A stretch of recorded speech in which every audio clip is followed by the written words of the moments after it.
उसके बाद आपका आता है fourth unit, law of crime. अभी ये भी एकदम से श्योर पार्ट है, ठीक है। इसमें भी जितने सवाल पूछे जाएंगे 100% आपको आएंगे, ठीक है। उसमें से मतलब कोई भी मतलब गलत होने के चांसेस बिल्कुल भी कम है। उसके बाद सभी उसमें आप अगर आप स्क्रीन पे अगर आप देखोगे तो आपको मतलब सिलेबस में पॉइंट आपको देखने को मिलेगा, general principles of criminal liability, ठीक है। एक्ट सीरियस नॉन मेंस लिया, ये मैगजीन को आपको देखना है। ग्रुप लायबिलिटी मतलब कॉमन इंटेंशन है, कॉमन ऑब्जेक्ट है, क्रिमिनल कंस्पायरेसी है, डकैती जैसे ऑफेंसेस है, ठीक है, गैंगरेप जैसे ऑफेंसेस है, इनमें आपको ग्रुप लायबिलिटी देखने को मिलेगा, ठीक है। मतलब ग्रुप लायबिलिटी में कॉमन इंटेंशन में कैसा है कि मतलब if any offence is committed by some person in furtherance of their common intention, ठीक है। मतलब अगर कॉमन इंटेंशन से कुछ लोगों ने ऑफेंस कमिट किया है, then each of such person is liable as if he has committed other offence, ठीक है। हर एक उस आदमी को लायबल किया जाएगा जैसे उसने खुद ने ऑफेंस किया है। कॉमन ऑब्जेक्ट को भी अगर आप देखोगे 141 आईपीसी आप देखोगे तो उसमें आपको 5 ऑब्जेक्ट दिए गए हैं। उन 5 ऑब्जेक्ट की वजह से अगर कोई आदमी का मतलब 5 से ज़्यादा लोग मिलकर कोई उसमें से करते हैं काम। 5 ऑब्जेक्ट क्या है, मतलब किसी सपोज आप कलेक्टर ऑफिस में गए तो कलेक्टर ऑफिस को मतलब किसी एक पर्सन को उसकी प्रॉपर्टी से डिस्पोजेस कर देना, मतलब कलेक्टर को आप उससे डिस्पोजेस कर रहे हैं, उसको मतलब क्रिमिनल फोर्स यूज़ कर रहे हैं, कलेक्टर को मार रहे हैं, उसको कुछ कंपेल कर रहे हैं, any act which is not legally bound to do, तो वो भी एक प्रकार से क्या हो जाएगा उस 141 के ऑब्जेक्ट में आ जाएगा, ठीक है। तो इस प्रकार से आप किसी को क्रिमिनल फोर्स यूज करके कंपेल कर रहे हैं, उसको उसकी प्रॉपर्टी से हटा रहे हैं, उसको कुछ काम करना जो उसका बंधन कारक है उसको करने नहीं दे रहे हैं, ठीक है। तो इन सारे केसेस में क्रिमिनल फोर्स यूज़ कर रहे हैं, इन सारे केसेस में अगर 5 से ज़्यादा लोग वहाँ पे हैं तो अगर कोई बस साथ में गया है, ठीक है, ये तो फिर भी जो है all that person is liable for the unlawful assembly, ठीक है। हर कोई जो है वहाँ पे अनलॉफुल असेंबली के लिए लायबल होता है। तो ये कॉमन इंटेंशन, कॉमन ऑब्जेक्ट, इन दोनों के बीच का डिफरेंस वगैरह वो सब आप देख लीजिए। कंस्ट्रक्टिव लायबिलिटी ये भी एक प्रकार से उसी प्रकार का लायबिलिटी है। कंस्ट्रक्टिव लायबिलिटी, कंस्ट्रक्टिव वर्ड का मीनिंग है हम लॉ में देखते हैं res judicata, constructive res judicata. Actually में वो चीज़ वहाँ पे that matter is not in fact in issue, ठीक है, मगर वो डिफेंस आपको अवेलेबल था, वो ग्राउंड ऑफ अटैक आपको अवेलेबल था, इसलिए हम मानते हैं कि that is a constructive res judicata. तो इसी प्रकार से कंस्ट्रक्टिव लायबिलिटी है, ठीक है। आपने वहाँ पे एक्चुअली मतलब क्राइम नहीं किया, कॉमन इंटेंशन में भी हो गया, कॉमन ऑब्जेक्ट में भी हो गया, ठीक है। You are just a part of that unlawful assembly, so your मतलब योर मतलब आपका जो प्रेजेंस है वहाँ पे, your presence make you liable for criminally liable, ठीक है। तो ये एक प्रकार से क्या हो गया कंस्ट्रक्टिव लायबिलिटी, ठीक है। कुछ ऐसे आपको केसेस देखने को मिलेंगे, मतलब आपकी मतलब कंस्ट्रक्टिव लायबिलिटी में विकेरियस लायबिलिटी भी आ जाएगा। तो विकेरियस लायबिलिटी क्रिमिनल में भी कैसा होता है, मतलब suppose if any riot is committed on your land, it is your duty to give that information to the public authorities, ठीक है। If you are not giving the information of any riot which is committing on your own land, ठीक है, with the knowledge मतलब you have knowledge that riot is committing on your land is using for the purpose of riot, ठीक है, and if you are not giving information तो आपके लिए वहाँ पे ऑफेंस है, ठीक है। आप ये नहीं बोल सकते कि मतलब मैंने गुनाह नहीं किया है, मैंने कुछ नहीं किया है, so still you are liable, ठीक है। ये एक और बात है मतलब डिफॉर्मेशन के केसेस में, ठीक है, जो एडिटर रहेंगे, जो चीफ एडिटर रहेंगे, अगर कोई उनका कोई एम्प्लॉय भी है वहाँ पे कुछ पब्लिश कर रहा है द मैटर, ठीक है, विच इज़ डिफॉर्मेटरी, तो वहाँ पे भी उनका वहाँ पे लायबिलिटी रहता है। तो ऐसे कुछ कंस्ट्रक्टिव लायबिलिटी के आपको प्रोविजन देखने को मिलेंगे जहाँ पे you do not have any criminal intention to commit a crime but still you are liable, ठीक है। यू नाइदर नो, ठीक है, आपको मालूम ही नहीं कि आपके यहाँ पे गुनाह हो रहा है। सपोज कोई ऑप्शन मतलब अब ऑफेंस ऑफ 292, 293, 295 अगर आप आईपीसी में देखोगे 292 एंड 293 का 3 वाला या 294 वाला, मतलब ऑप्शन बुक्स का आप बोल रहे हैं कि आपके कोई बुक का शॉप है उसमें ऑप्शन बुक्स है, ठीक है। जब वो सर्च करने के बाद जो ऑप्शन बुक्स मिले तो आप बता रहे हैं कि मुझे मालूम नहीं था कि बुक्स में कुछ ऑप्शन लिखा है, so that is not a defence, ठीक है। कंस्ट्रक्टिव लायबिलिटी, ठीक है, even you do not have any criminal intent to sell anything which is option, still you are liable, फिर भी आपको वहाँ पे लायबल कर सकते हैं। Stages of the crime, abetment, criminal conspiracy, attempt, ठीक है, 1 से 7 से 120 हो गया, 120A, 120B, ठीक है। ये सब आप देखोगे मतलब आईपीसी में जाके तो आपको मतलब 100% आपके सारे के सारे मार्क्स आपको मिलेंगे, ठीक है। बिल्कुल भी मार्क जाने का कोई चांस नहीं है अगर आप इसको अच्छे से करोगे तो। जनरल एक्सेप्शंस 76 to 106, ठीक है, mistake of fact, unsound defence of unsoundness, defence of accident, ठीक है, right of private defence, judicial acts, ठीक है, ये सारा मतलब एक्ट डन इन इंटॉक्सिकेशन, ठीक है, डिफेंस ऑफ नेसेसिटी, तो ये सारे जो डिफेंसेस है आपको, ठीक है, ये किस कंडीशन में आपको मिलता है, इसके इंग्रेडिएंट क्या है, ये चीज़ अगर आप देखोगे तो आपको इसमें मार्क जाने का बिल्कुल भी चांस नहीं है। ऑफेंसेस अगेंस्ट ह्यूमन बॉडी, ठीक है, मतलब प्योरली कोडिफाइड लॉ है जो भी एक और लॉजिक होता है, जो भी कोडिफाइड लॉज होते हैं वो सारा का सारा आपका श्योर पार्ट में आता है, वो उसको अगर आप पढ़ोगे तो आपका मार्क जाने के चांसेस वहाँ पे बिल्कुल कम हो जाते हैं। ठीक है, right against state and terrorism, मुझे offences against state and terrorism. ठीक है, ऑफेंसेस अगेंस्ट स्टेट बस पढ़ लीजिए, सेडिशन का वगैरह गुना ज़्यादा पूछा जाता है, उसको देख लीजिए। ऑफेंसेस अगेंस्ट प्रॉपर्टी, ठीक है, थेफ्ट है, एक्सटॉर्शन है, रॉबरी है, डकैती है, मिसअप्रोप्रिएशन ऑफ प्रॉपर्टी है, क्रिमिनल ब्रीच ऑफ ट्रस्ट है, ठीक है, क्रिमिनल ट्रेसपास है, हाउस ट्रेसपास है। ये सारे के सारे ऑफेंसेस अगर आप पढ़ लोगे, stolen property, offence of stolen property, receiving stolen property है, चीटिंग है, ये सारे आप पढ़ लोगे तो बिल्कुल भी उसमें मार्क जाने का चांसेस नहीं है। ठीक है, एक अच्छे से आप इसको पढ़ सकते हैं और अच्छे से आप इसको मार्क में स्कोरिंग कर सकते हैं।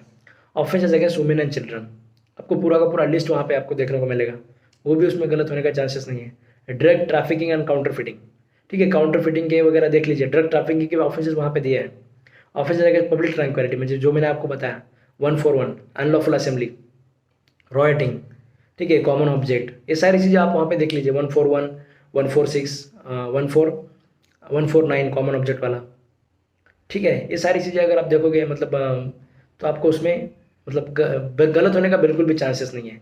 Theories of kind of punishment and compensation to victim, compensation to victim ये वर्डिंग आपको दिया है, इसको ऐसे अंडरलाइन करना है, गूगल पे जाके सर्च करना है। कॉम्पनसेशन में आपको 357 ऑफ CRPC, 357A, ठीक है, लीगल सर्विस अथॉरिटी में भी कॉम्पनसेशन है। ठीक है, ये सारी चीज़ें आपको वहाँ पे देखने को मिलेंगी। ठीक है, तो कॉम्पनसेशन ऑफ विक्टिम ये सर्च कीजिए, उसमें जो भी आपको CRPC के सेक्शंस देखने को मिलेंगे उसको आप वहाँ पे देख लीजिए। ठीक है, तो उसके बाद में आपको जो चैप्टर 5 आता है उसमें आपको law of torts and consumer protection दिया गया है। अभी एक लॉ ऑफ टॉर्ट आपको यहाँ पे स्क्रीन पे दिखेगा, nature and definition of tort. ठीक है, ये भी अभी मैंने आपको एक जनरल लॉजिक बताया कि कोडिफाइड लॉ जो होता है श्योर पार्ट होता है, उसमें आपको स्कोर करने का चांसेस मतलब 100% होता है। ये लॉ ऑफ टॉर्ट भले ही कोडिफाइड ना हो, ठीक है, फिर भी एक प्रकार से मुझे लगता है कि ये श्योर पार्ट है, क्योंकि इसमें बहुत छोटी चीज़ें दी गई है। ठीक है, मतलब बांगिया का अगर आप बुक देखोगे तो बांगिया का बुक में आपको सारा का सारा बुक पढ़ने की ज़रूरत नहीं है। ठीक है, आप जो है उसके लास्ट में सिनॉप्सिस दिया गया है कि उसने जो भी मतलब बताया है इस बुक में, वो सारे के सारे का उसमें सिनॉप्सिस दिया गया है, उसमें आपको देखने को मिलेगा। मतलब उसको आप शॉर्ट में भी आप देखोगे तो उसको आप रीड कर सकते हैं। मतलब RK बंगिया का आखिरी वाला जो सिनॉप्सिस है वो आपको उसमें वहाँ पे देखना ही देखना है। उसमें आपको नेचर ऑफ टॉर्ट वगैरह बताया गया है कि टॉर्ट का मतलब क्या है। ठीक है, मतलब इस पर ये किस प्रकार से सिविल रॉन्ग है, ब्रीच ऑफ कॉन्ट्रैक्ट वगैरह नहीं है, ब्रीच ऑफ ट्रस्ट वगैरह नहीं है। ठीक है, उसमें मतलब लॉ ऑफ टॉर्ट मतलब लॉ ऑफ टॉर्ट रहेगा या लॉ ऑफ टॉर्ट्स रहेगा। ठीक है, मतलब आपको सालमन का पिजन होल थ्योरी भी देखने को मिलेगा।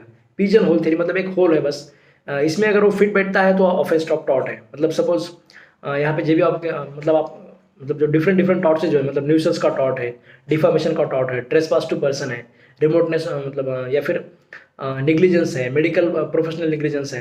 ठीक है, ये सारे जो टॉर्ट हैं, अगर आपने जो मतलब सिविल रॉन्ग किया है, if that civil wrong fits in that pigeon hole, अगर उसमें होल में बैठता है तभी वो क्या रहेगा, टॉर्ट रहेगा। पिजन होल थ्योरी का मतलब क्या है कि इससे अलावा अगर आप कुछ लेके आना चाहते हैं, ठीक है, तो so that will not amount to a tort.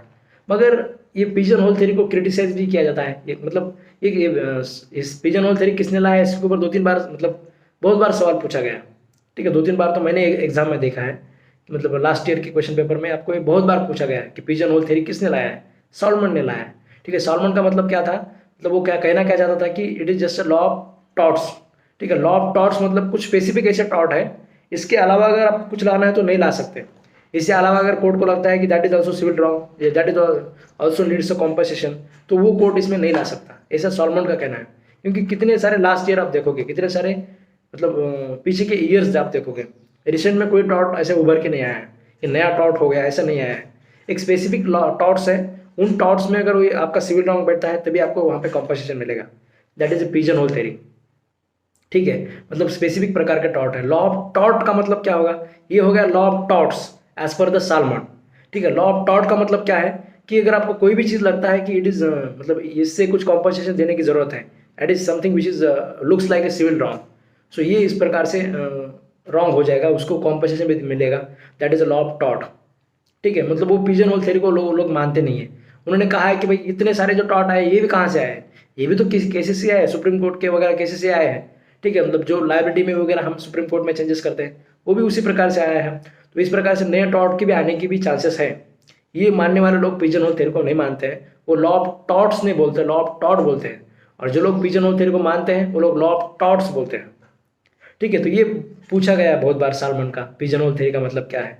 तो ये डिस्कशन आपको एक शॉर्ट में देखना है। Essentials of the taught, act और ओमिशन होना चाहिए, लीगल डैमेज होना चाहिए, डैमनम साइन इंजुरी, इंजुरिया साइन और डैमनम, आप सबको मालूम है, उसको बस एक बार देख लीजिए। वो जो और टॉट में केसेस बहुत बहुत पूछे जाते हैं। ठीक है, अगर आप लिस्ट भी बनाओगे, मतलब जो लैंडमार्क केसेस हैं, ठीक है, जैसे वो ग्रोसर ग्रामल स्कूल का केस है, मतलब उसके साइड में स्कूल लगा दिया तो फिर उसका नुकसान हो गया, उसके बच्चे इधर उधर जा रहे थे, ठीक है, उस स्कूल नेक्स्ट स्कूल को जाएंगे, तो यहाँ पे उसको डैमेज हो रहा है मगर उसका लीगल राइट वायलेट नहीं हुआ है। अगर लीगल राइट वायलेट नहीं हुआ है तो फिर उसको वहाँ पे कॉम्पनसेशन नहीं मिलेगा। ठीक है, उसके बाद वो पिकल्स का केस लॉ है, मैं स्टीम शिप का केस लॉ है, उसको आप देख लीजिए। ठीक है, टाउन एरिया कमेटी का केस लॉ है, तो वो आप वहाँ पे देख सकते हैं। मतलब आपको एक नियर अबाउट मुझे लगता है 30 से ज़्यादा केस लॉ नहीं मिलेंगे, लैंडमार्क केस लॉ अगर आप टॉट में लिस्ट भी बनाओगे तो 30 से ज़्यादा केस लॉ नहीं मिलेंगे। और एक दो केस लॉ तो टॉट के हर नेट के एग्जाम में पूछे जाते हैं। मतलब आप लास्ट वाले क्वेश्चन पेपर आप देखोगे तो उसमें ये सवाल वहाँ पे पूछे ही गए हैं।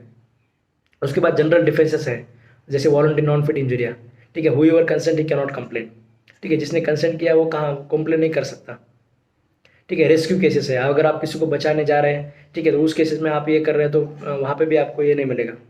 ठीक है, मतलब वहाँ पे भी आप ये बेनिफिट नहीं ले सकते हैं, मतलब रेस्क्यू केसेस वगैरह वॉलंटरी नॉन फिट इंजरिया का एक्सेप्शन दिया गया ऐसे कुछ, तो वो भी आपको वहाँ पे देखने को मिलेंगे। एक्ट ऑफ गॉड है, ठीक है, plaintiff as a wrongdoer, जो कंप्लेन कर रहा है उसी का कुछ गलती था, ठीक है, उसका भी अगर कुछ गलती है तो फिर वहाँ पे भी ही कैन नॉट कंप्लेन। ठीक है, मतलब आप ही खुद ही मतलब कॉन्ट्रीब्यूटरी नेग्लिजेंस भी हमारे पास है, नेग्लिजेंस हो रहा है कि मतलब डिफेंडेंट ने थोड़ा सा इधर उधर गाड़ी चला दिया, मगर प्लेंटिफ का भी वहाँ पे कुछ नेग्लिजेंस है, वो भी रॉन्ग साइड से जा रहा था, ऐसा कुछ है। ठीक है, मोटर व्हीकल एक्ट वगैरह इन इस या इसको कॉन्ट्रीब्यूटरी नेग्लिजेंस नहीं बोलता है, मगर एक एग्जाम्पल बताने के लिए कॉन्ट्रीब्यूटरी नेग्लिजेंस आप वहाँ पे समझ सकते हैं। तो ये एक्ट ऑफ गॉड है, राइट ऑफ प्राइवेट डिफेंस है। ठीक है, प्राइवेट डिफेंस में आप अगर कुछ किया तो ये भी जनरल डिफेंस में आएगा। मिस्टेक है, नेसेसिटी है, स्टैट्यूटरी अथॉरिटी है, स्टैट्यूटरी अथॉरिटी भी अगर है तो वो भी वहाँ पे आपको डिफेंस मिलेगा। Capacity to commit a tort, ठीक है, उसमें भी आपको देखने मिलेगा। एक्ट ऑफ स्टेट, मतलब पहले ऐसा होता था कि king can do no wrong, ठीक है, मगर हमारे कॉन्स्टिट्यूशन में भी हमने मतलब कुछ आर्टिकल डाले, आर्टिकल 300 वगैरह, उसमें आप यूनियन ऑफ इंडिया को भी सू कर सकते हैं और ये किसी गवर्नमेंट ऑफ स्टेट को भी आप वहाँ पे सू कर सकते हैं, हस्बैंड एंड वाइफ वगैरह सू कर सकते हैं, ये भी आपको देखने को मिलेगा। विकेरियस लायबिलिटी जो है वहाँ पे, विकेरियस लायबिलिटी को देख लीजिए, मतलब प्रिंसिपल एजेंट का रिलेशनशिप, पार्टनर का रिलेशनशिप, मास्टर सर्वेंट का रिलेशनशिप, ये अगर आप वहाँ पे देख लीजिए, who is a servant and who is not who is a agent, तो वो आपको देखने को मिलेगा वहाँ पे। तो ये जनरल चीज़ें। टॉट भी एकदम से मुझे ऐसा लगता है कि टॉट भी जो है नियर अबाउट श्योर पार्ट है। टॉट भी अगर आप कंप्लीट करोगे, टॉट के ऊपर अगर 10 सवाल पूछे गए तो आप नियर अबाउट 6 to 7 सवाल तो आप उसके 100% आप उसमें सॉल्व कर पाएंगे। ठीक है, 6 to 7 तो सवाल अगर आप मतलब अच्छा प्रिपरेशन होने के बाद आप उसे वहाँ पे सॉल्व कर सकते हैं। ठीक है, रिमोटनेस ऑफ डैमेजेस है, मतलब डैमेजेस को आप कैसे डिसाइड करोगे। ठीक है, मतलब आपने कोई सपोज मतलब कॉन्ट्रैक्ट में भी ऐसे ही होता है। ठीक है, मतलब एक इनडायरेक्ट लॉस के लिए आप कॉम्पनसेशन वहाँ पे आपको क्लेम नहीं कर सकते हैं। ठीक है, उसके बाद में ट्रेस पास टू पर्सन है, ये भी आपको वहाँ पे पूछा जाता है। असॉल्ट मतलब क्या है, बैटरी मतलब क्या है, ठीक है, फॉल्स इम्प्रिजनमेंट मतलब क्या है, डिफामेशन मतलब क्या है, उसके बाद में डिफामेशन वगैरह है, डिफामेशन का मतलब क्या है। ठीक है, डिफामेशन में मतलब फॉरेन लॉ में डिस्क्रिमिनेशन किया जाता है, मतलब एक प्रकार से अलग ट्रीटमेंट दिया जाता है स्लैंडर को और ठीक है, स्लैंडर मतलब लिबेल को, स्लैंडर को और लिबेल को।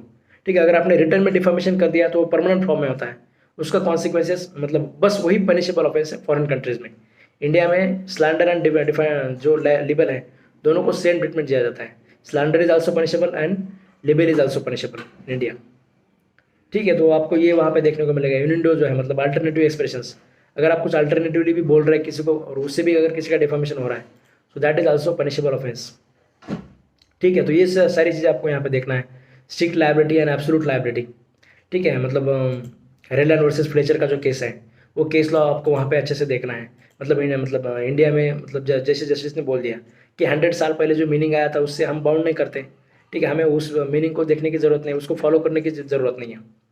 ठीक है, तो वो आपको वहाँ पे देखना है। न्यूसेंस का टॉट है वो आपको देखना है। ठीक है, तो ऐसे कुछ स्पेसिफिक टॉट जो है वो टॉट कैसे कमिट होता है, उसमें कैसा होता है, और लैंडमार्क जो केसेस है रेडलैंड वर्सेस फ्लेचर जैसे। ठीक है, मैं मतलब MC मेहता का भी जो केस लॉ है, एब्सोल्यूट लायबिलिटी, स्ट्रिक्ट लायबिलिटी क्या है, उसमें कौन से डिफेंसेस अवेलेबल होते हैं, ये सारी चीज़ें आपको वहाँ पे देखनी है। तो अगर आप इतना देखोगे तो आपको ये मतलब टॉट जो है आपका वहाँ पे नियर अबाउट वहाँ पे कंप्लीट हो जाएगा। उसके बाद में कंज्यूमर प्रोटेक्शन एक्ट है 1986 का। उसमें ये सिलेबस में अगर आप स्क्रीन पर देखोगे तो डेफिनेशन, कंज्यूमर रिड्रेसल फोरम, बस इतना ही आपको वहाँ पे देखना है, ठीक है। Consumer right forum and redressal mechanism जो है उसको बस आपको वहाँ पे देखना है कि मतलब डिस्ट्रिक्ट फोरम में का कितने तक का लिमिट है, स्टेट में जाओगे तो वहाँ पे कितना लिमिट है, ठीक है। ये लिमिट वगैरह आपको देखने हैं, वहाँ पे कैसे उनका कैसे गठन होता है, किस प्रकार से कंज्यूमर के वहाँ पे ये मतलब रिलीफ मिलता है, वो सारी चीज़ें आपको वहाँ पे देखनी है। मोटर व्हीकल एक्ट है, उसमें नो फॉल्ट लायबिलिटी है, थर्ड पार्टी इंश्योरेंस है, इंश्योरेंस वगैरह भी हमने कंपलसरी किया है, ठीक है। इंश्योरेंस में भी वहाँ पे आपको देखने को मिलेगा कि मतलब परमानेंट डिसेबिलिटी दिया गया है या डेथ होता है तो कितना इंश्योरेंस क्लेम मिलेगा। अभी उसको फाइन बढ़ाया गया है, 5 लाख 10 लाख वगैरह किया है, तो वो आपको देखने को मिलेगा। कभी कभी नो फॉल्ट लायबिलिटी में ऐसा होता है कि मतलब व्हीकल का ओनर है आप, तो आप यू आर लायबल, ठीक है, even you do not have any fault, तो ये नो फॉल्ट लायबिलिटी में ही आता है, ठीक है। आपका कोई फॉल्ट हो रहा ना हो, अगर किसी को परमानेंट डिसेबिलिटी होता है तो 5 लाख का वो उसको आपको क्लेम देना पड़ेगा। अगर किसी को मतलब ठीक है मतलब पार्शियल डिसेबिलिटी होता है तो उसको कुछ क्लेम देना पड़ेगा, उसका डेथ होता है तो इसलिए ऐसा क्लेम देना पड़ेगा, आपको देना पड़ेगा। मतलब आपका इंश्योरेंस कंपनी जो है, अगर आपने इंश्योरेंस कंपनी मतलब इंश्योरेंस अभी कंपलसरी है, इंश्योरेंस कंपनी आपका वहाँ पे देगा, ठीक है। तो ऐसी कुछ चीज़ें यहाँ पे दी गई है। अगर व्हीकल भी आइडेंटिफाई नहीं होता है तो आप डिस्ट्रिक्ट मैजिस्ट्रेट के पास वगैरह आप वहाँ पे जाके आपको वहाँ पे भी क्लेम मिलता है, ठीक है। मतलब वो लोग कम देते हैं, 25,000 तक का वो दे देते हैं, और वो इस कंडीशन पे देते हैं कि अगर वो बाद में व्हीकल आइडेंटिफाई हो जाएगा और आपको जब उनसे कॉम्पनसेशन मिलेगा तो ये आपको रिकवरी प्रोसेस वहाँ पे करना पड़ेगा, ये आपको वापस देना पड़ता है। उसके बाद में कॉम्पिटिशन एक्ट है हमारे पास 2002 का, prohibition of certain agreements, dominant position, regulation of combination, ये ऐसी चीज़ जो आपको यहाँ पे सिलेबस में जो दिख रहा है स्क्रीन पे, बस उन पॉइंट पे उस लॉज को देखना है। आपको नेट के एग्जामिनेशन में आपको ये बहुत सारे लॉज का ऐसा लिस्ट मिलेगा, इन लिस्ट को अगर आप देखोगे तो आपको जो है मतलब यहाँ पे आप उनको एक अच्छे से मतलब ये भी आपकी श्योर पार्ट है, ठीक है। सपोज यहाँ पे मोटर व्हीकल एक्ट दिख रहा है तो एक आधा सवाल तो मोटर व्हीकल एक्ट पे आएगा ही आएगा, ठीक है। मोटर व्हीकल एक्ट को पढ़ना बहुत आसान है, ठीक है, मतलब छोटा सा लॉ होता है। कंज्यूमर प्रोटेक्शन एक्ट बहुत आसान है, ठीक है, उसको थोड़ा सा प्रिपेयर करोगे तो 1 मार्क तो आपका 100% श्योर हो जाता है। तो इसलिए आपको इस केसेस के लिए आपको ये छोटे छोटे लॉज को ज़्यादा सीरियसली लेना है, ठीक है। तो ये आपका 5th यूनिट हो गया, ठीक है। उसके बाद में आपका 6th यूनिट आता है कमर्शियल लॉ का। अभी ये कमर्शियल लॉ भी मतलब नियर अबाउट श्योर पार्ट है, ठीक है। इसमें भी कोडिफाइड लॉज है जो आपको वहाँ पे आपको देख मतलब आप उसके सॉल्व कर सकते हैं। उसमें कुछ पार्ट तो है मतलब essential elements of the contract, ठीक है, ये आपको पार्ट मतलब इंडियन कॉन्ट्रैक्ट एक्ट में आपको देखने को मिलेगा। ई कॉन्ट्रैक्ट जो है, ठीक है, स्टैंडर्ड फॉर्म ऑफ कॉन्ट्रैक्ट जो है वो आपको वहाँ पे दे मतलब थोड़ा सा सर्च करके आपको देखना है। उसके बाद ब्रीच ऑफ कॉन्ट्रैक्ट जो है सेक्शन 73, 74, 75, ठीक है। फ्रस्ट्रेशन ऑफ कॉन्ट्रैक्ट जो है मतलब इम्पॉसिबल सेक्शन 56 हो गया, ठीक है। तो वो आपको वहाँ पे देखना है, फ्रस्ट्रेशन ऑफ कॉन्ट्रैक्ट। यहाँ पे वर्डिंग पे ज़्यादा फोकस करके देखना है, पूरा का पूरा कॉन्ट्रैक्ट एक्ट पढ़ते नहीं बैठने की जरूरत नहीं है, ठीक है। ब्रीच ऑफ कॉन्ट्रैक्ट के प्रोविजंस आपको देखना है। फ्रस्ट्रेशन ऑफ कॉन्ट्रैक्ट जो है मतलब act to do impossible act, वो प्रोविजंस आपको देखने हैं, ठीक है। वॉइड कॉन्ट्रैक्ट मतलब क्या है, वॉइड एग्रीमेंट मतलब क्या है, दोनों के बीच में एक बेसिक डिफरेंस है। अगर कोई चीज़ मतलब इनिशियली वॉइड होता है, ठीक है, कोई अनलॉफुल एक्ट करने का अगर आप मतलब एग्रीमेंट करते हो तो that will be the agreement which is impossible by, ठीक है, मतलब that will be void agreement, ठीक है। मगर आप कोई कॉन्ट्रैक्ट करते हैं कोई चीज़ वो अभी करना लीगल है, ठीक है, तो अभी वो कॉन्ट्रैक्ट हो जाएगा।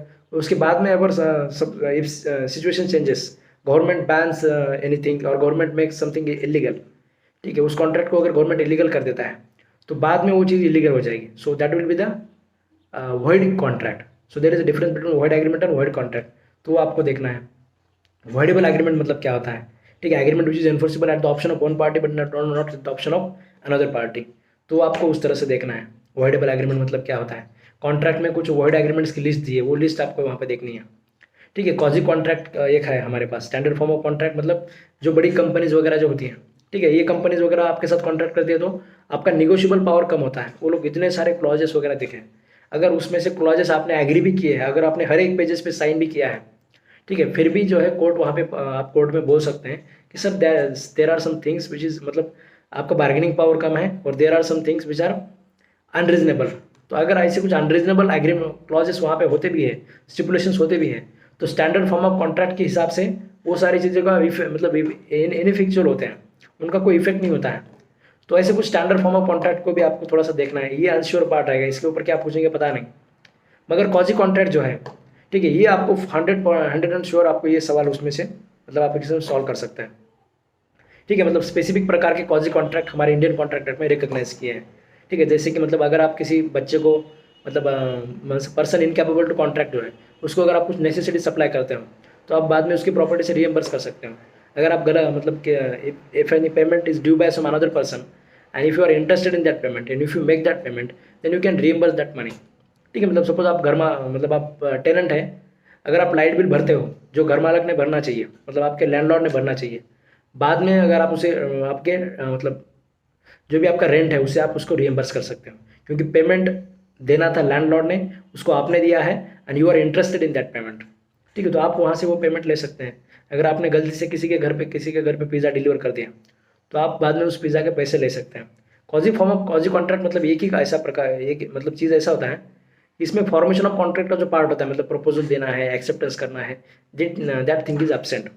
ठीक है, if the formation of contract part is absent and फिर भी ये भी फिर भी उसके बाद में भी इसका कॉन्सिक्वेंसेस कैसा रहेगा, as a like a breach of contract. जिस प्रकार से कॉन्ट्रैक्ट ब्रिज होने के बाद में आपको कॉम्पनसेशन मिलता है, उसी प्रकार से कॉजी कॉन्ट्रैक्ट ब्रिज होने के बाद में भी आपको कॉम्पनसेशन मिलता है। तो वो आपको वहाँ पे देखना है।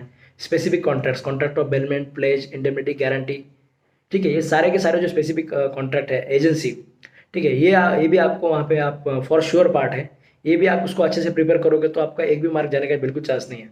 सेल्स ऑफ गुड्स एक्ट 1930, ठीक है, छोटा सा लॉ है, इसको भी आप मतलब एकदम प्रिपेयर कर सकते हैं और इसमें से भी आपका कोई गलती होने का चांसेस वहाँ पे बिल्कुल नहीं रहता। तो पार्टनरशिप का है, मतलब पार्टनरशिप, लिमिटेड लायबिलिटी पार्टनरशिप।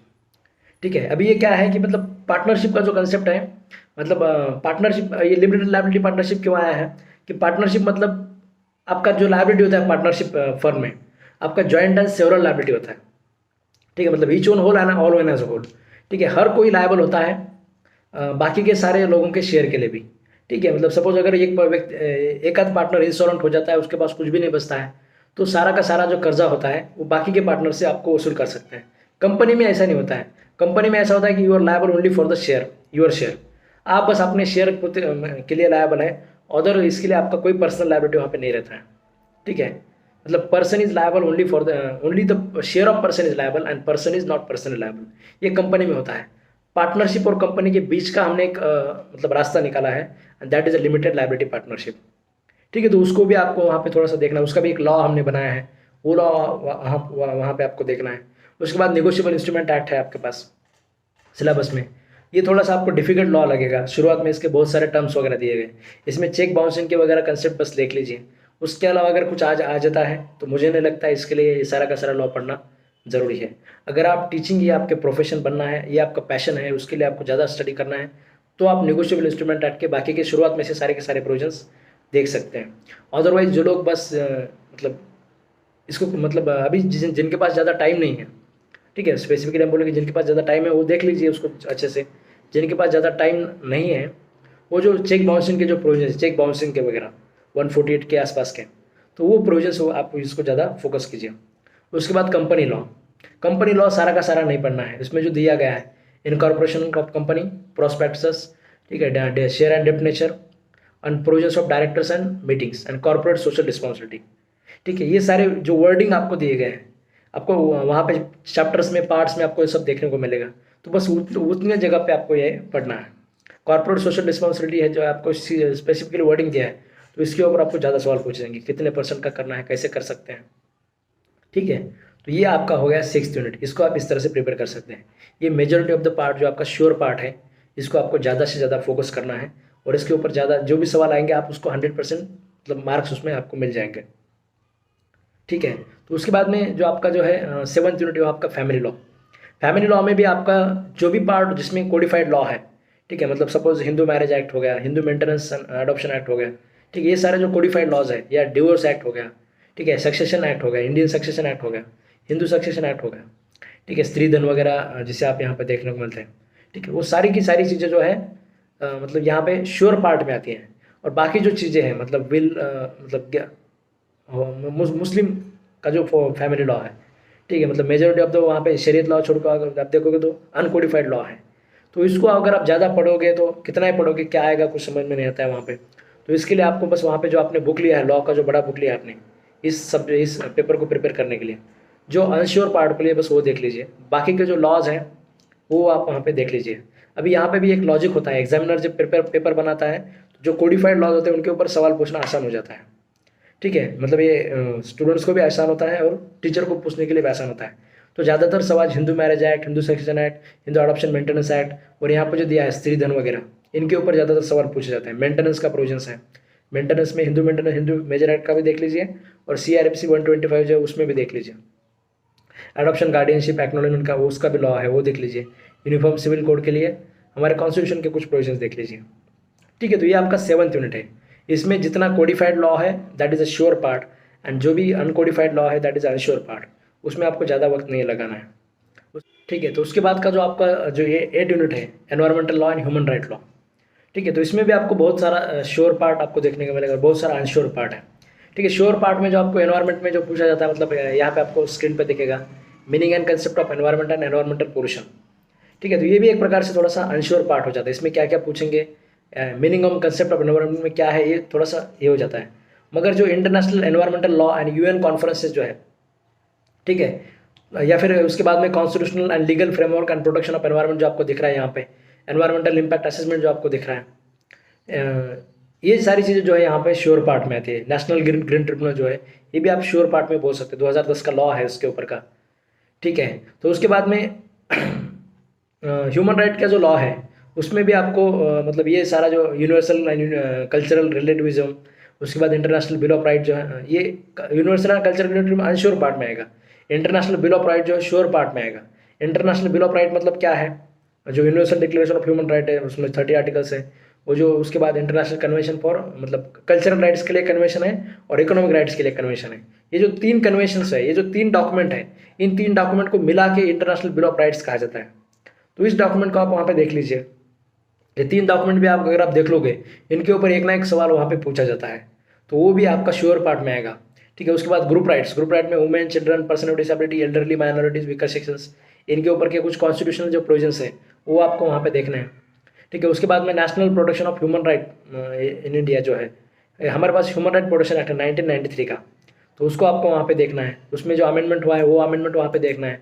उसके बाद national commission for minorities, national commission for women, national commission for schedule caste, national commission for schedule tribe, ये जो national commission for schedule caste, schedule tribe जो इनके आर्टिकल्स है कॉन्स्टिट्यूशन में, वो आप वहाँ पे देख लीजिए। National commission for backward classes, recently it got है कॉन्स्टिट्यूशनल स्टेटस, अभी इसको कॉन्स्टिट्यूशनल स्टेटस मिला है, तो वो आप वहाँ पे देख लीजिए। उसके बाद में नेशनल कमीशन फॉर वुमेन वाले जो है वो स्टैट्यूटरी बॉडीज़ है, तो इसमें से कौन सी बॉडीज स्टैट्यूटरी बॉडीज़ है और इसमें से कौन सी बॉडीज कॉन्स्टिट्यूशनल बॉडीज़ है, तो वो आप वहाँ पे देख लीजिए। कॉन्स्टिट्यूशनल बॉडीज जैसे उनके आर्टिकल देख लीजिए, इनके चेयरमैन एंड इनके जो बाकी के जो लोग होते हैं इनका कैसे अपॉइंटमेंट होता है। चेयरमैन +4 होते हैं, मतलब 1+4 लोग होते हैं, तो ये चेयरमैन कैसे होगा, अपॉइंट किया जाएगा, बाकी के मेंबर्स कैसे अपॉइंट किए जाएंगे, इनके काम क्या होते हैं। ये हर एक कमीशन जो होता है, मतलब शेड्यूल कास्ट का कमीशन, इसका काम होता है शेड्यूल कास्ट को कॉन्स्टिट्यूशन में क्या क्या प्रोटेक्शन मिला है और इसको कैसे इंप्लीमेंट कर रहे हैं और क्या करने की ज़रूरत है, ये एनुअल रिपोर्ट पार्लियामेंट को सबमिट करते हैं, तो वो बस आप वहाँ पे देख लीजिए। प्रोटेक्शन ऑफ ह्यूमन राइट 1993 का जो है, चेयरमैन का अपॉइंटमेंट कैसे होता है, बॉडी में कौन कौन होता है, अपॉइंट करने वाली बॉडी में कौन कौन होता है, वो आप वहाँ पे देख लीजिए। ये अमेंडमेंट जो है इसमें भी हमने उनके पावर को थोड़ा सा कम किया है, मतलब national commission for human right के। वैसे इसको कहा जाता है कि मतलब HL दत्तू ने इसको कहा था कि it is a Toothless tiger. ठीक है, मतलब टाइगर तो है मगर दांत ही नहीं है, कुछ भी नहीं कर सकता है, बस रिकमेंडरी बॉडी है। तो ये उसको national commission for human right को आप वहाँ पर देख लीजिए। हर साल एक ना एक सवाल उसके ऊपर आता है, national commission for human right के कॉन्स्टिट्यूशन पे या उसके ऊपर, मतलब सवाल पूछना भी आसान है, और अगर किसी को सवाल पूछना है तो गूगल कर देगा तो कितने सारे सवाल मिलेंगे। ठीक है, एग्जामिनर मतलब बहुत ही क्वालिफाइड होता है, बहुत ही सीरियस लेके क्वेश्चन निकालता है, ऐसा नहीं होता है। ठीक है, एग्जाम निकालने वाले लोग भी बस इधर उधर से मतलब सवाल ले लेते हैं या फिर थोड़ा सा एडिटिंग मॉडिफाई करके उस वैसे सवाल पूछे जाते हैं। National commission for human right जो है बहुत सारे कॉम्पिटिटिव एग्जाम के लिए पूछा जाता है, इसके ऊपर बहुत सारे सवाल भी मिलते हैं। ठीक है, तो वो वहाँ पे आप अच्छे से उसको कीजिए। ठीक है, अभी इसमें जो है मतलब एनवायरमेंटल के जो कॉन्फ्रेंसेज जो है इसके ऊपर हर साल एक ना एक सवाल होता है। जैसे मतलब रामसर कन्वेंशन है 1971 का, मतलब हमारे पास जो वेटलैंड्स होते हैं, ठीक है, उन वेटलैंड्स की प्रोटेक्शन के लिए रामसर कमीशन किया गया है। स्टॉकहोम कन्वेंशन है 2004 का, तो उसको हमें यहाँ पे देखना है। उसके बाद कन्वेंशन सिटीज़ जिसे बोला जाता है, convention of international trade and endangered species, ठीक है, 1975 का मतलब उसको फोर्स किया गया था।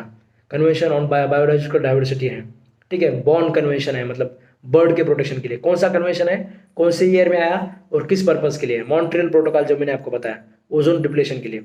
मतलब जो ओजोन होल प्रिपेयर हो गया था वो अभी रिकवर हो गया है, इसकी वजह से ये मॉन्ट्रियल प्रोटोकॉल है। मतलब हमारे फ्रिज में जो ग्रीन मतलब क्लोरोफ्लोरोकार्बन होता है फ्रिज में जो होता था, उसको हमने रिप्लेस कर दिया हाइड्रोफ्लोरोकार्बन। ठीक है, फ्रिज इतने सारे बढ़ गए थे कि उस फ्रिज की वजह से पूरा का पूरा ओजोन होल में एक होल पड़ गया था। ठीक है, तो उस होल को रिकवर करने के लिए हमने फ्रिज में अभी यूज़ करना शुरू कर दिया मतलब हाइड्रोफ्लोरोकार्बन। अभी हाइड्रोफ्लोरोकार्बन की वजह से मतलब ये हो रहा है, ग्लोबल वार्मिंग हो रहा है। ग्लोबल वार्मिंग के लिए भी हमारे पास कन्वेंशन है, दैट इज़ क्योटो प्रोटोकॉल, मतलब ग्रीन हाउस गैसेस को कंट्रोल करने के लिए। बेसल कन्वेंशंस है, कार्टनीना प्रोटोकॉल है, नायोगा प्रोटोकॉल है। ठीक है, COP24 अभी मतलब हुआ, हम सब ने विटनेस किया है। किगाली एग्रीमेंट है, 2016 में अडॉप्ट किया गया था, 2019 में ये किया गया था। तो ये सारे कन्वेंशन का एक लिस्ट बना लीजिए। आपको किसी भी यूपीएससी के मतलब IAS फॉरम के वगैरह वेबसाइट पे अगर आप देखोगे, मतलब मेजर एनवायरमेंटल कॉन्फ्रेंसेस, ये आप यूट्यूब पे मतलब गूगल पे सर्च करोगे तो आपको ये सारे कॉन्फ्रेंसेस वहाँ पे आपको देखने को मिलेंगे। ठीक है, तो वो वहाँ पे देख लीजिए। तो ये आपका एनवायरमेंटल का और ह्यूमन राइट का मतलब 8 यूनिट हो गया। उसके बाद हमारे पास आपका 9th यूनिट आता है, intellectual property rights and information technology act. अब इन्फॉर्मेशन टेक्नोलॉजी एक्ट जो मतलब इसमें भी कुछ श्योर पार्ट है। ठीक है, श्योर पार्ट मतलब जहाँ जो भी कोडिफाइड लॉज है, मतलब ट्रेडमार्क के लिए लॉज है, पेटेंट का लॉज है, इंटेलेक्चुअल प्रॉपर्टी का लॉ है, इन्फॉर्मेशन टेक्नोलॉजी का लॉ है, ये यहाँ पे जो भी कोडिफाइड लॉज है वो सारा का सारा श्योर पार्ट है। ठीक है, उसमें सारा का सारा लॉ पढ़ते नहीं बैठना है, आपको क्या पढ़ना है, मतलब कॉपीराइट एंड नेबरिंग राइट्स के अलावा आप देखो सब्जेक्ट मैटर है, लिमिटेशन है, एक्सेप्शंस है, कॉपीराइट को क्या क्या एक्सेप्शंस रहेंगे, इन्फ्रिंजमेंट ऑफ कॉपीराइट है, रेमेडीज है, वो बस आपको वहाँ पे पढ़ना है। मतलब वहाँ पे जो डेफिनेशन दिए गए, ऑथर का डेफिनेशन दिया गया है। ठीक है, कॉपीराइट का वायलेशन मतलब क्या होता है वो वहाँ पे दिया गया है। कॉपीराइट का वायलेशन होता है तो पनिशमेंट क्या है वो वहाँ पे दिया गया है, जिसको इन्फ्रिंजमेंट आपको कहा जाता है। ठीक है, इन्फ्रिंजमेंट होता है तो जो पनिशमेंट वगैरह पेनल्टीज वगैरह दिया गया है उतना ही आपको पढ़ना है। लॉ ऑफ पेटेंट के में भी देखोगे तो पेटेंटेबिलिटी क्या है, procedure of grant of patent क्या है, लिमिटेशंस क्या है, एक्सेप्शंस क्या है, इन्फ्रिंजमेंट क्या है, रेमेडीज क्या है, इतना ही वहाँ पे देखना है। ठीक है, अभी ये ज़्यादातर लॉ को कवर कर देता है, मगर फिर भी इन वर्डिंग के ऊपर पकड़ के ही सवाल पूछे जाते हैं, इनके अलावा सवाल नहीं पूछे जाते। ठीक है, तो उसके बाद में protection of geographical indications, biodiversity, traditional knowledge, ये सारा अनश्योर पार्ट है। इसके ऊपर क्या पूछेंगे उन्हें मालूम, हमें बिल्कुल भी मालूम नहीं होता है। ठीक है, तो उसके अलावा इन्फॉर्मेशन एंड टेक्नोलॉजी लॉ है। डिजिटल सिग्नेचर मतलब क्या, इलेक्ट्रॉनिक सिग्नेचर मतलब क्या, इलेक्ट्रॉनिक गवर्नेंस मतलब क्या, इलेक्ट्रॉनिक रिकॉर्ड्स मतलब क्या, duties of the subscriber, cyber crimes, penalties and adjudication. ये इन्फॉर्मेशन टेक्नोलॉजी का एक्ट भी एकदम से श्योर पार्ट है। इसके ऊपर एक ना एक दो सवाल तो 100% पूछे जाते हैं। ठीक है, छोटे छोटे लॉस को प्रिपेयर करना भी बहुत बड़ा प्रिपरेशन होता है। ठीक है, आप एकदम से कंपटीशन में आ जाते हैं। ठीक है, मतलब कंपटीशन में आप आगे चले जाते हैं। उसके बाद आपका लास्ट यूनिट आता है यूनिट 10। हर एक यूनिट पे 10-10 सवाल पूछना, एक रेशियो मेंटेन किया जाता है। इधर उधर हो सकता है, ऐसा कंपलसरी नहीं है। Comparative public law and system of governance, इसमें आपको मतलब कुछ श्योर पार्ट है, कुछ अनश्योर पार्ट है। कंपेरेटिव पब्लिक लॉ में आप देखोगे relevance, methodology, problems and comparison. Comparative public law का मतलब क्या होता है कि इंडिया का सपोज इंडिया में जो ड्यू प्रोसेस ऑफ लॉ है, अभी इंडिया में पहले हमने प्रोसीजर स्टैब्लिश्ड लॉ लिया था, यूएसए में ड्यू प्रोसेस ऑफ लॉ है, ब्रिटेन में प्रोसीजर स्टैब्लिश्ड लॉ था। ठीक है, तो इस प्रकार का स्टडी करके हमारे इंडिया में क्या लेना है ये हम डिसाइड करते हैं। हमारे कॉन्स्टिट्यूशन मेकर्स ने यूएसए के सुप्रीम कोर्ट के जजेस के साथ डिस्कस किया था। तो ये सब क्या है, ये सब कंपेरेटिव पब्लिक लॉ है। कंपेरेटिव पब्लिक लॉ मतलब सपोज हमारे पास गवर्नर का मिसयूज, पावर का मिसयूज हो रहा है, हमारे पास सुप्रीम कोर्ट का अपॉइंटमेंट में मतलब घोटाला हो रहा है, तो हम क्या कर सकते हैं, तो भाई बाकी के देश में सुप्रीम कोर्ट के जजेस का अपॉइंटमेंट कैसे होता है, वहाँ के जजेस का अपॉइंटमेंट कितना पार्शियल है। ठीक है, इस प्रकार का स्टडी करना जो है, हमारे कॉन्स्टिट्यूशन को कहा जाता है कि मतलब ये पायरेटेड कॉपी है। ठीक है, ये ज़्यादातर लोगों ने कॉन्स्टिट्यूशन को चुराया हुआ है, ऐसा नहीं है। ठीक है, हमने सारे कॉन्स्टिट्यूशन का कंपेरेटिव स्टडी करके हमारे लिए जो सुटेबल है उसको हमने लिया है। Forms of government, presidential, parliamentary, अभी ये कॉन्स्टिट्यूशन का पार्ट है, ये भी श्योर पार्ट है। Presidential form of government, parliamentary form of government, unitary form of government, ये आपको एम लक्ष्मीकांत की बुक में आपको अच्छे से देखने को मिलेगा। Models of federalism, USA, Canada, India. ठीक है, ये भी थोड़ा सा अनश्योर पार्ट हो जाएगा। इंडिया का फेडरलिज्म आप पढ़ लीजिए। ठीक है, कहीं पे वो जो बड़ा बुक आपने खरीदा है लॉ के बुक के लिए, उसके लिए आप उसमें से आप यूएसए कनाडा का शॉर्ट में देख सकते हैं। कनाडा का भी यूएसए की इंडिया की तरह ही है। ठीक है, मतलब थोड़ा सा सेंट्रलाइज टेंडेंसी है। यूएसए में पूरी तरह से मतलब वो फेडरलिज्म होता है। फेडरलिज्म में डिफरेंस कैसे होता है, सपोज मतलब हमारे पास सेंट्रल लिस्ट है, स्टेट लिस्ट है, कॉन्करेंट लिस्ट है। ठीक है, अगर किसी भी लिस्ट में कोई सब्जेक्ट नहीं है तो resident power to make laws with the lies in India lies with the central government. ठीक है, मतलब स्टेट ने कहाँ पे लॉ बनाना है ये डिफाइन करके रखा है, उससे अलावा अगर कुछ आता है तो ये सेंट्रल गवर्नमेंट लॉ बनाएगा। तो हमारे पास जो फेडरलिज्म है सेंट्रलाइजिंग टेंडेंसी का है, सेंट्रल के पास ज़्यादा पावर है, स्टेट के लॉज के ऊपर सेंट्रल गवर्नमेंट लॉ बना सकता है, जो हमने पास केसेस डिस्कस भी किए थे। ठीक है, तो that is not the case with USA. USA में स्टेट ने मतलब सेंट्रल ने जो फेडरल गवर्नमेंट रहेगा वो उनके गवर्नमेंट को फेडरल गवर्नमेंट बोलता है, इंडिया में सेंट्रल गवर्नमेंट बोलता है या फिर यूनियन गवर्नमेंट बोलता है। यूनियन गवर्नमेंट, सेंट्रल गवर्नमेंट, सारे के सारे वर्डिंग जो आपको लग रहे हैं ये सारे के सारे वर्डिंग बताते हैं कि भाई सेंट्रल बहुत ज़्यादा कुछ होल्ड करके रखता है। That is not the case with USA. USA में अगर आप देखोगे तो स्टेट के ऊपर आप ऐसे कुछ लॉज नहीं बना सकते, वहाँ पे ड्यूअल सिटीजनशिप वगैरह भी रहेगा, स्टेट के लोगों का अलग सिटीजनशिप रहेगा। अगर कोई subject is not there in any of the list then the residual power lies with the state government. ठीक है, तो ऐसी कुछ चीज़ें आपको वहाँ पे उनके मॉडल ऑफ फेडरलिज्म में आपको देखने को मिलेगी। उसके बाद रूल ऑफ लॉ है, formal and substantive origins. Unsure part है, क्या पूछेंगे पता नहीं, बस रूल ऑफ लॉ को थोड़ा सा गूगल करना है और उसमें से जो डाइसी वगैरह जो है वो थोड़ा सा देख लेना है। ठीक है, या फिर जो बुक आपने बड़ा बुक खरीदा है उसमें से जो भी मैंने आपको अनश्योर पार्ट बताया है उसके लिए कोई भी आपने जो बड़ा बुक खरीदा है उसको बस एक बार से थोड़ा सा रिवाइज कर लीजिए। ठीक है, इससे अलावा ज़्यादा उसमें कुछ भी मतलब देखने की ज़रूरत नहीं है। इंडिपेंडेंस ऑफ जुडिशरी है, ठीक है, जुडिशियल एक्टिविज्म है, अकाउंटेबिलिटी है। इंडिया में और यूएसए में किस प्रकार से जजेस का अपॉइंटमेंट होता है, कोलेजियम, फर्स्ट जज केस, सेकंड जज केस, फोर्थ जज केस, ये सारा आपको देखना है। नेशनल जुडिशियल अपॉइंटमेंट कमीशन, ये आपको वहाँ पे देखना है। ठीक है, system of the constitutional review, amendment of the constitution, ये भी एकदम से श्योर पार्ट है। जहाँ कहाँ पे amendment of the constitution comparatively India, USA, south Africa ऐसे पूछा जाता है, पूछने वाले एग्जामिनर वाले इंडिया के अमेंडमेंट पे ही ज़्यादा पूछते हैं, तो वो बस देख लीजिए। एम्बुड्समेंट, लोकपाल, लोकपाल का एक्ट के ऊपर भी सवाल पूछे जाते हैं, उसको देख लीजिए। एम्बुड्समेंट को अगर है तो अभी यहाँ पे अगर आप सिलेबस में देखोगे तो ये अनश्योर पार्ट लगेगा आपको, स्वीडन, यूके, इंडिया का। ठीक है, इसका कहाँ से बस कहाँ इसका इस्टेब्लिशमेंट हुआ था, कहाँ से ये शुरुआत हुई थी, ये सब कुछ चीज़ें देख लीजिए और हमारा लोकपाल का एक्ट देख लीजिए। ठीक है, दैट विल बी सफिशिएंट। उसके बाद right to information, right to information का भी एक्ट आपको देखना है। जो छोटे छोटे एक्ट हमने देखे हैं, राइट टू इन्फॉर्मेशन देखा है, इन्फॉर्मेशन टेक्नोलॉजी एक्ट देखा है, ठीक है, कॉपीराइट वाले कुछ लॉज देखे हैं, पेटेंट वाले लॉज कुछ देखे हैं, ह्यूमन राइट कमीशन का प्रोटेक्शन का एक्ट देखा है। तो ये सारे जो लॉज हमने देखे हैं, ठीक है, इन सारे लॉज को आप एक लिस्ट बना के ले लीजिए और इनको पढ़ना बहुत आसान होता है। ठीक है, मतलब यहाँ पे अगर आप देखोगे तो मैंने ऐसे प्रिंट किया था, मतलब यहाँ पे। ठीक है, तो अभी यहाँ पे मतलब सपोज ये लोकपाल एंड लोकायुक्त का एक्ट है मेरे पास। ठीक है, तो ऐसे अगर आप लॉज का प्रिंट वगैरह करके अगर आप ले लोगे, ठीक है, तो इसको बस ऐसे आपने मतलब जैसे यहाँ पे जो आपको दिख रहा है, ठीक है, एक बार दो बार इसको आप अगर आप रीड करने के लिए बैठोगे तो 1 घंटे का काम है। एक लॉ को पढ़ना मतलब आधे घंटे का काम है। ठीक है, आधे घंटे में एकदम से श्योर हो जाएगा।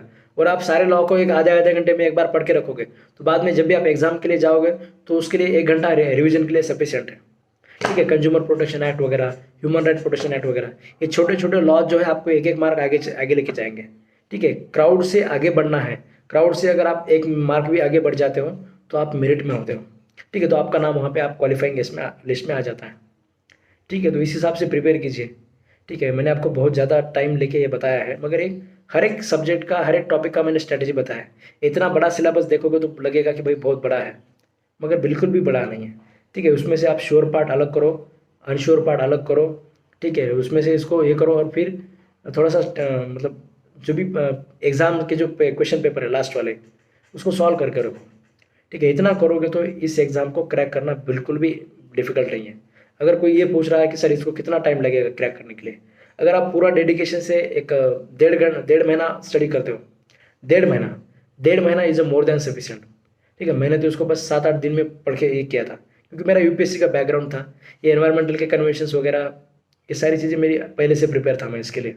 और फर्स्ट पेपर भी जो था मतलब यूपीएससी का सीसैट की पेपर था, मैं उसके लिए भी पहले से प्रिपेयर था, मुझे उसके लिए अलग प्रिपेयर करना नहीं पड़ा।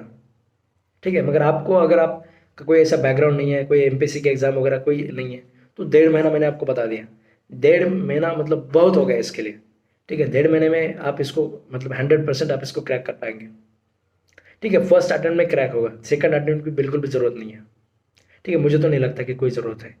तो इस हिसाब से आपको ये बस प्रिपेयर करना है और एक पॉजिटिव एटीट्यूड से मतलब सीरियसनेस से करना है। कई सारे लोग जो इस एग्ज़ाम को देते हैं बस ऐसे जाके दे के आते हैं, बस दे के जाएंगे ये सोच के। अगर इससे अलावा अगर आप प्रिपरेशन से करते हैं तो इसको मतलब क्वालिफाई करना मुझे नहीं लगता कोई डिफ़िकल्टी इसमें। ठीक है, 1-2 वीडियो इसके ऊपर हम मुझे जो ज़रूरत लगेगा उसके ऊपर हम बनाएंगे। ठीक है, आज के वीडियो में बस इतना है। आप इसको इस हिसाब से अगर प्रिपेयर करोगे तो आपको मतलब बिल्कुल हेल्पफुल रहेगा। ठीक है, अगर आपने इस चैनल को आज भी सब्सक्राइब नहीं किया है तो उसको सब्सक्राइब करके रखिए। ठीक है, भले ही मेरे पास वक्त कम होता है, वीडियो मैं कम बनाता हूँ, मगर फिर भी जो क्वालिटी कंटेंट मैं आपको दे सकता हूँ वो मैं आपको यहाँ पे देने की कोशिश करता हूँ। तो वो आप तक पहुँचने के लिए इस वीडियो को बिल्कुल मतलब सब्सक्राइब करके रखिए। ठीक है, धन्यवाद।